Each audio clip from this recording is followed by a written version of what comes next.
I know you had mentioned about college basketball, where the game needs to go, and you touched on that in the press conference with the investigation that's going on. We did hear from Larry Scott earlier. We knew that the NCAA commission is going to be put together to look for potential reform. Pac-12 is assembling a commission as well. Just wanted to get your thoughts on the commission and you think maybe where they could lead and help basketball sort of from an overarching standpoint look like we're used to seeing over the last 10 years or so.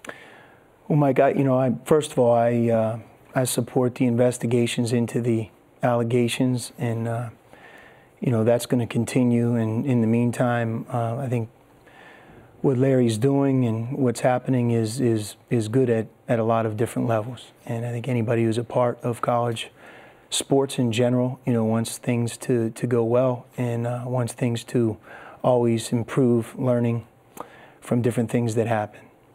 I can only imagine how difficult this has been, and I guess what I'm curious about, Sean, is what's the message been to the team? You lose one of your assistants right when the season is starting. How do you kind of negate the impact of that or help with the emotions of that happening right before the season? I mean, Don, it really calls into question really what we're about as coaches, and that is, you want to teach guys on your team. Sometimes you have to love them.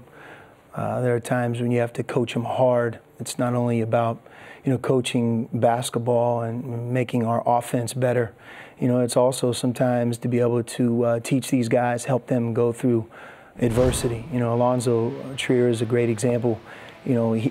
As great as he's been in the 2 years he's been with us, he's never had the opportunity to have a full season. He's been hit with different things.